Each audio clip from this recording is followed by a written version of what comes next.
What's up, everyone? And this is Next Level Thinking.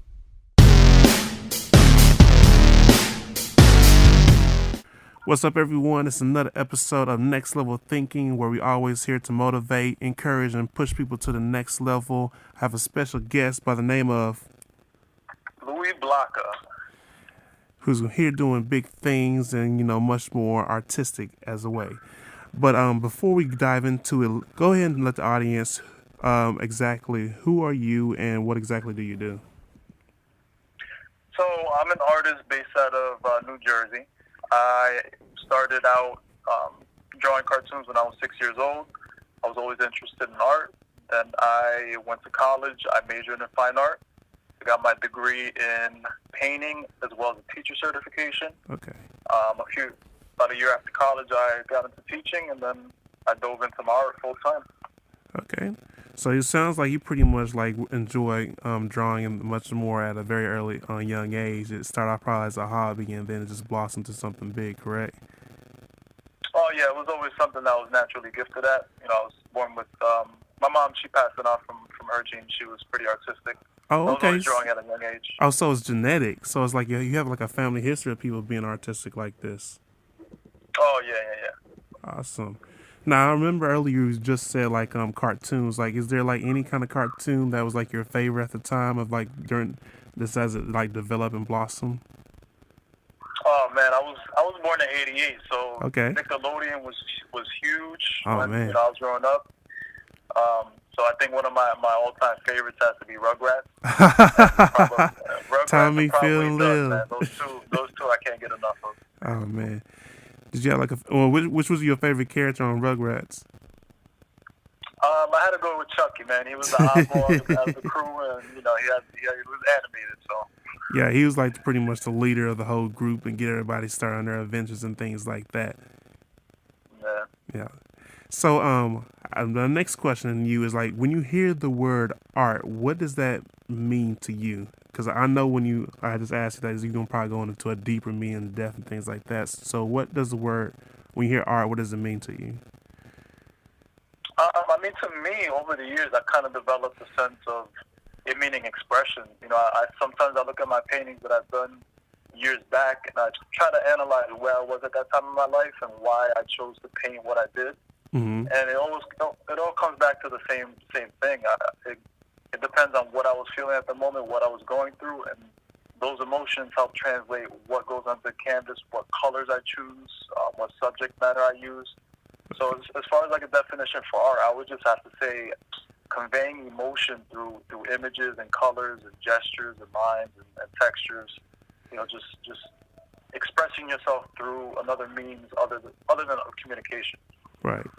And that's also another platform. It actually, the way you describe it kind of reminds me of spoken word. It's a picture has 1,000 words, different perspectives. You can draw. I'm pretty sure you had moments where you had a finished product, and you had your vision and perspective of it, and probably has that same picture and somebody else look at it, and they probably had a different perspective, right? Oh man, that happens all the time, and it's super interesting. When you create art, I have a certain idea and a certain reason why I do and paint what I paint, but then I'll show it to a complete stranger and they'll give me their interpretation. And it's so far left and just something that I didn't even think of, and I'm like, man, that's actually pretty cool. So it happens a lot, yeah. Yeah, it definitely is. I think everybody has their own different perspective, but I feel at times they pull from their own personal experience and trying to figure out what that picture means to them, I think. Yeah. All right, my next good question on this one is, what is your why? Now, I'm pretty sure you heard this a lot of times from a lot of big speakers and things like that. The why is the passion of why you shouldn't give up, and this is the main driver to push you to your next level. So what is your why? Well, Chris, how long you got? How long I have for this question? Oh, you got plenty of time. Go ahead. Because my why goes pretty deep, but hey, we got time. Go ahead. We got time? Yeah, go ahead. All right. So I guess my why, it kind of changed over the years as you mature and you grow older. It kind of develops something more. But my why is right now. My why is to strictly inspire somebody that is coming up underneath me because, growing up, I come from the inner city, so sports was huge for males in general. Like an escape. Minority male sports, sports is huge. Mm-hmm. So I was always pushed towards that and not towards my art so much. Okay. And I think if I had somebody that I could have identified with growing up that was an actual artist and I saw that was using their artistic ability in terms of trying to pursue a career or actually make money from it, I think I might have taken that route rather than the sports. Mm-hmm. So my why is really about setting an example for the youth, and especially, I don't want to box myself in, but especially to black and brown, young boys and girls, try to give them a different perspective because art is not big in our communities. Okay. So I think, being that kind of role model and progressing and showing that art is a means of, or a way out, or a way to the top to be successful. Mm-hmm. I think that's one of my main reasons why. And, I also just want to make my family proud and make them successful along with me and just take them along for the ride. So, great answer. And I like how you put everything like specifically like that because it sounds like you're trying to like leave a legacy. And not only that, encourage other people that this is an outlet that you can, like, if you put the hard work and dedication into it, can blossom up into something really big and huge. And like, it sounds like you're trying to be like that first transitor to pretty much spark the interest in the community, so that other African Americans can, say, oh, okay, I can be artistic in my way, and I can encourage others, and just it's like almost like a domino effect in my own words. Oh, of course, because I didn't have a mentor. I didn't have anybody to really look up to when it came to art, and I know how much of an impact it could have made in my life. Mm-hmm. So I'll be the sacrificial lamb and just go through all the hardships in order to pass the lessons of the things I've learned down to the next person. And you said it best, legacy. That's really what I want to leave. Definitely big, man. All right, this one's kind of similar to one of the questions I asked before, but when you hear the word artist, what comes to mind? That's a good question. Keep you on your toes. When I hear the word artist, man, that could take, an artist can wear so many hats, like it's insane. Mm-hmm. But when I think of an artist, I think of somebody who's not afraid to, number one, who's not afraid to be themselves. An artist definitely agree. An artist should never box himself in. I don't think a true artist can box themselves. I think they just have to go for it and be themselves and not worry about what other people think, because then, their creativity is limited. held back. Yeah, they definitely limit themselves. And then the other thing that comes to mind when you say the word artist is just somebody that is able to take a topic, able to take a feeling, able to take some kind of controversy, anything that stirs up emotion, and kind of translate it and give it a voice through imagery and through art, whether it's word, music, paintings, drawings, anything like that. So able to speak about things that people kind of want to speak about but really can't. Mm-hmm. I guess artists can be that microphone or that speaker to actually project those kinds of emotions or those feelings. Yep, and I definitely agree on that. And a lot of different artists is like, the expression, and be very big on that, because like any kind of artist, like anytime they kind of are cautious of how someone may feel, it kind of it does limit their creativity. And now you have more artists taking that leap of faith and just being themselves. And I believe when you do that in the long run, people respect you at the end, because you were not afraid to be yourself, and then that encouraged other people to stand out and express the way they feel, and it just it's like a domino effect and just keeps going and going.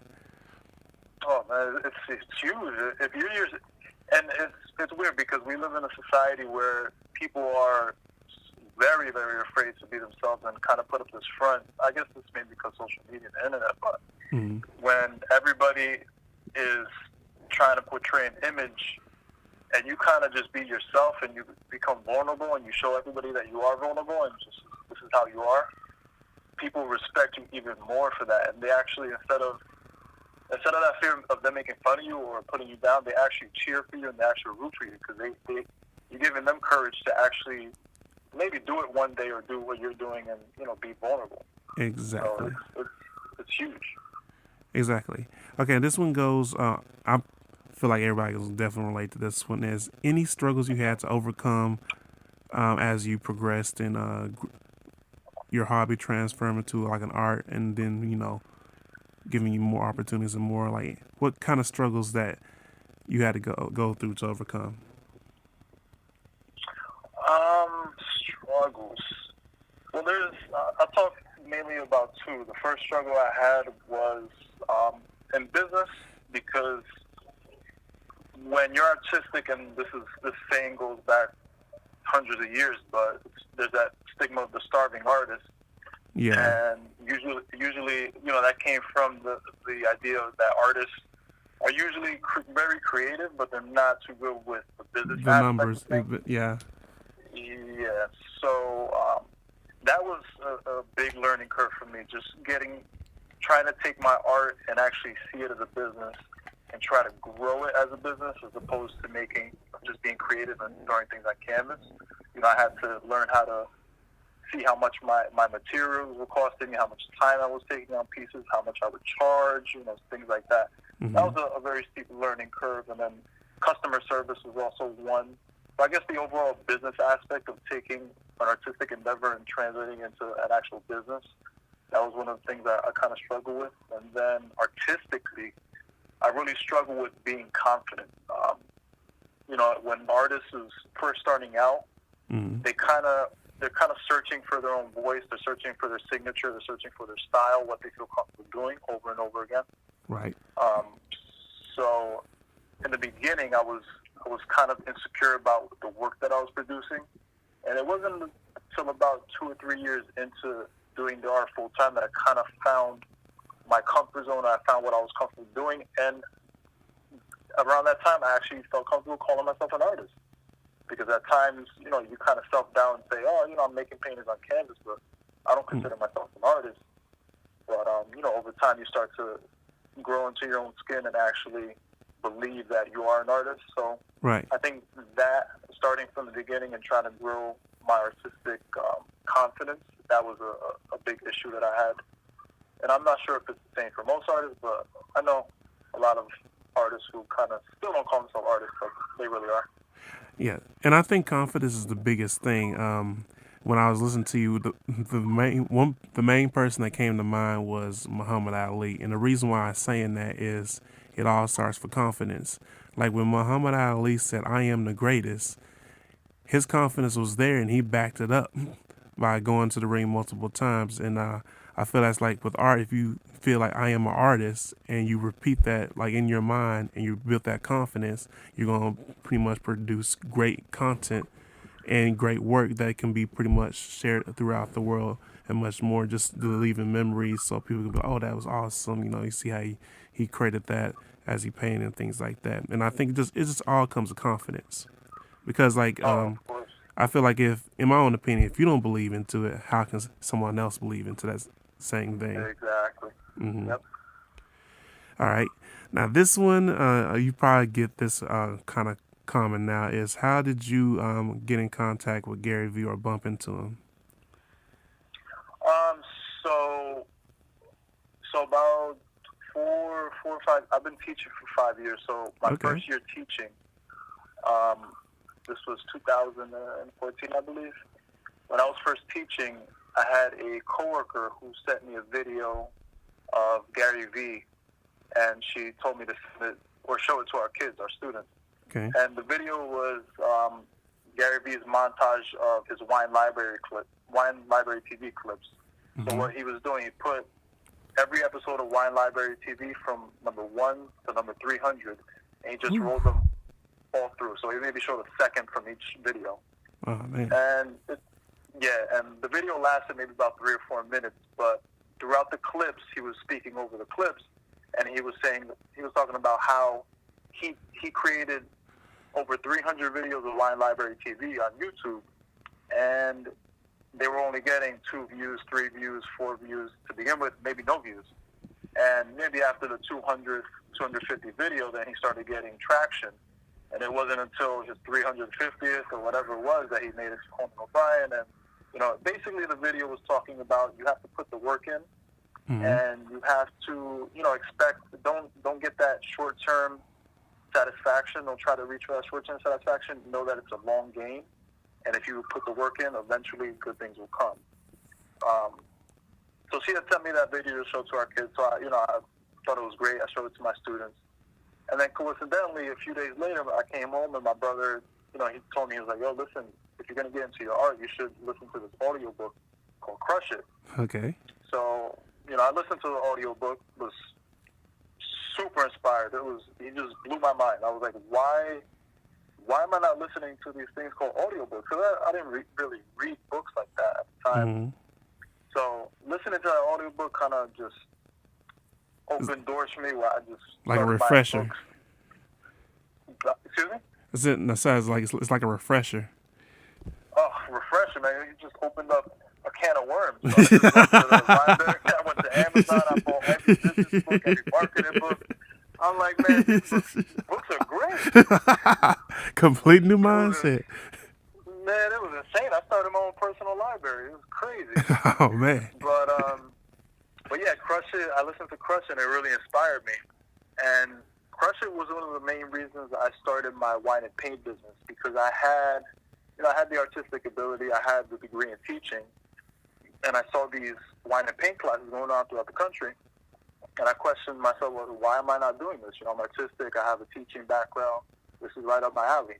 Right. So I took Gary Vee's advice and Crush It, and I bought the materials. I maybe spent like $150. Okay. And I went to my alma mater, Montclair State University, and I'm in a fraternity. So I asked my chapter brothers, I said, listen, I'll throw a program for you guys for the campus. Just try to get as many people as you can. I'll provide all the materials. You guys don't have to pay for a thing. I just want to do it to try to get a portfolio up and maybe promote it as an actual business. So they said, okay, we'll do it. So I ended up having the event, maybe about 10, 15 people, took some pictures, posted it on our Instagram. And my theory of using Instagram, or using Gary's theory of using Instagram as marketing, worked. After that, I started getting inquiries. I went from having 10 people at a party for free, and then the next one was 20 people at $25 a person. Then after that, I did a few more, and I ended up doing a party of 75 people last year, and it was just insane. So yeah, it was crazy. So around September of last year, 2016, I was working out, and when I try to listen to Gary Vee's videos when I have time. I don't like to take time away from my day to listen to them, so I do it when I'm painting or working out, or just chilling or on downtime. Gotcha. So I was working out before work, maybe at like 4:35 in the morning, and I was listening to one of his YouTube videos, and I heard him say something. He was like, "Oh, if anybody was inspired by Crush It and has a story to go with it," and he was like, "Don't bullshit it, because we're gonna go through your Instagram." And that's how I like. Yeah. He was like, "Don't bullshit it, because I'm gonna check." So he was like, "If anybody was inspired by Crush It, send me an email and tell me how you were inspired, to give me details, because I'm gonna write a part 2 to the book, and I want to feature people that were inspired." So listen, I'm in the middle of my workout. It's 5 in the morning. I gotta leave the house at 7 to be at work at 8. Oh man, clutch. I hear this guy say this on YouTube, and I'm like, man, I'm not doing this. Like, I gotta get this workout in. I have to shower, eat, get dressed. I'm not trying to be late to work. Okay. So I totally disregarded it. Right. Okay. I finished my workout, got dressed, ate, and I had like a 10-minute window before the time I left for work to get there on time. And I said, you know what? Let me just send this email. So I literally, when I tell you, on the road. when I tell you I wrote that email like one breath, I banged it out. I hit send, and Chris, I tell you, I lied to you now. I never thought about it again. Like, I had no expectation of anybody. I didn't even think he was gonna open it. You like, you basically like, you know what? I'm gonna try it. At least I know I tried. All right, whatever. No, Chris, not even Not even. It was just something where I was like, I got this free time, I might as well. Why not? It was like, if I were to take a grain of salt and throw it into the ocean, that's how it felt. The chances That's of exactly this. how it felt. Oh man. Okay.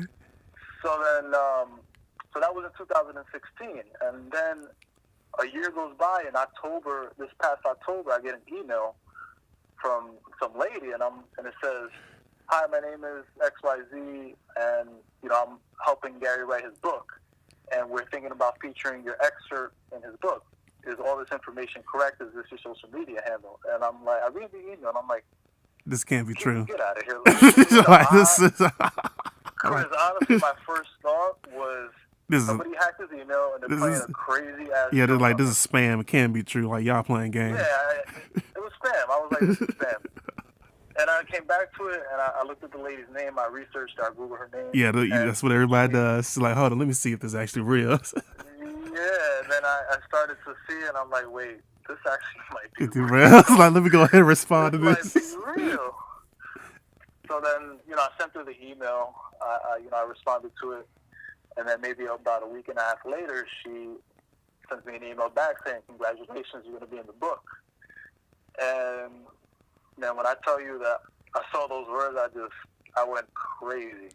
But the thing was, she told me I had to keep it a secret until the book came out. So now I spent 5 months just holding it. You were like, okay, I'm not gonna say nothing. I'm not gonna say nothing. I'm not gonna say nothing. Oh my God, man, you don't understand. It was crucial. But anyway, so yeah, that was how it happened. They sent me the email. I signed the waiver forms and all that stuff, and then the book came out. And boom. And it's funny because the book came out, and I actually pre-bought it, and it came on the day. It came to my house the day it came out, and I'm sitting there with me and my brother looking through the book. We're trying to find my excerpt, and I can't freaking find it. I'm like, where the hell is it? I literally went. I went through the book 3 times. It's in the beginning. Yeah, I didn't expect it to be in the so beginning. anxious. I went through it 3 times. I'm like, where the hell is this page? And my brother goes from the beginning of the book from the table of contents, and he goes, "You're on the 6th page, bro." And I'm like, oh my God. So it was just been a crazy experience, man. Crazy experience. The fact that I've been following this guy for 4 years and just taking all his advice, and I'm actually in his book, is just insane. Yeah. Patience, hard work, and dedication. Yeah, man. That's honestly, like I'm a big guy. I'm not believing in luck. Like you gotta, I do understand luck exists, but if you're not prepared for when the opportunity comes and you're not ready to strike, you'll miss it. Luck is not gonna do anything for you. Okay. Ooh, now that was very motivating right there. All right, so I guess with that, like any closing remarks or that you want to give the audience to take? Man, just keep hustling. I can't say it enough. It's just about patience, and I hate to sound like Gary Vee, but patience really is a huge factor in your success. You can go 5, 6, 7 years with pursuing your craft, and you might hit it big on the 8th year. But if you don't continue to do it, or you don't try to pivot or adjust if things aren't going well, then you're lost. It can go. Yeah, you can lose really quick. So I've been doing this for 4 years, and it's just now that I'm starting to see a little bit of success. Aside from the book doesn't mean, to be honest, not to sound cocky or anything, but the book means absolutely nothing to me because it can help me in some ways, but I'm not dependent on those kinds of things. I'm more in control of things I can control, which is producing work, which is hustle, run my business. Things I can handle. That's what I'm going to worry about. But like I said, I've been doing it for 4.5 years, and it's just now that I'm seeing a little bit of success. Nothing substantial, but just I see things going in the right path. So I just think hard work and patience are 2 of the biggest things anybody who's trying to pursue something can put in front of their minds and go full force with it. I definitely agree. Now, with that said, you provide a great, content, some golden nuggets for people to take home and much more. I mean, your story itself is motivation, and I'm pretty sure, I'm going to probably see you on a TV show, and sooner or later, I'm going to be like, hey, this dude was on my podcast now. Like, I interviewed him. Man, I'm bringing you with me, man. I'm bringing you with me. Hey, that's what it's all about. Let's all see each other's success. Now, with that said, go ahead and subscribe to the podcast. Make sure you share with your friends and much more. Keep it going. This is Chris Holmes, your host, and I'm here with my special guest by the name of Louie Blaka. And we're out. Peace and much love.